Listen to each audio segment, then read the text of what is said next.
আমরা সকলেই জানি কাক হচ্ছে সকালের বার্তাদাতা। কিন্তু এই কাক কখনো কখনো মৃত্যুরও বার্তা নিয়ে আসে। কাক শুধু কালো হলেই যে অভিশপ্ত হবে এমন কোনো কথা নয়। আমাদের আজকের গল্প কালো কাক। গল্পটি লেখনে আছেন পঙ্কজ এবং গল্প পাঠে আমি সুব্রত। গল্পের স্থান, কাল, চরিত্র এবং ঘটনাবলী সমস্ত কিছুই কাল্পনিক। শুরু করছি আমাদের আজকের গল্প কালো কাক। শীতের রাত, গ্রামের প্রান্তে অবস্থিত একটি পুরনো বাঁশবাগান। সেখানে সহজেই কেউ যেতে চায় না।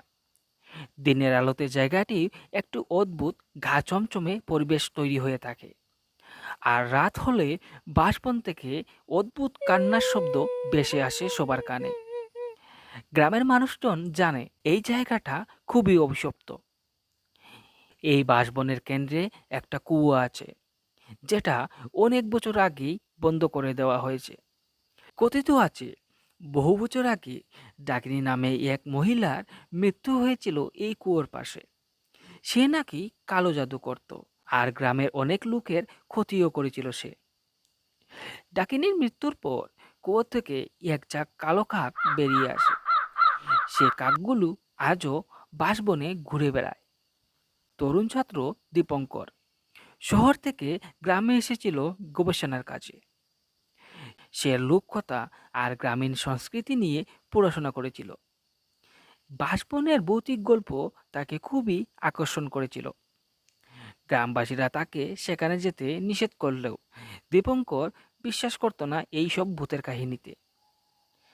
এক সন্ধ্যায় দীপঙ্কর তার নোটবুক আর টর্চ নিয়ে বাঁশবনে ঢুকে পড়ল। বাতাস ভারী হয়ে যাচ্ছে, পাতাও নড়ছে। হঠাৎ একটা অদ্ভুত ঠান্ডা অনুভব করল সে।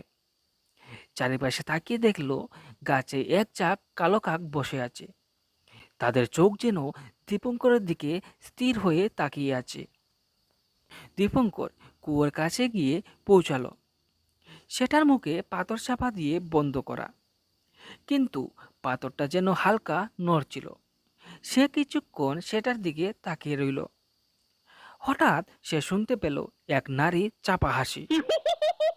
চারিপাশে সে তাকিয়ে দেখল, কিন্তু কাউকে দেখতে পেল না। দীপঙ্কর অনুভব করলো কুয়োর পাথরের ফাঁক দিয়ে শীতল বাতাস বেরিয়ে আসছে। বাতাসের সঙ্গে যেন চাপা আওয়াজও ভেসে আসছে। সে টর্চের আলো ফেলে কুয়োর ফাঁক দিয়ে নিচে তাকালো। কিছুই দেখতে পেল না সে, কিন্তু এক মুহূর্তে একটা কালো কাক ছিটকে বেরিয়ে এসে তার মুখের সামনে উড়ে গেল। এইসব ঘটনা দেখে দীপঙ্কর সেখান থেকে চলে আসে। রাতের খাওয়া দাওয়া শেষ করে সে তার বিছনায় যায় এবং রাত্রিবেলা একটা দুঃস্বপ্ন দেখে। একজন কালো শাড়ি পরা নারী তার দিকে এগিয়ে আসছে। তার চোখগুলো যেন আগুনের মতো লাল। সে বলল, তুই কেন গিয়েছিলি এখানে?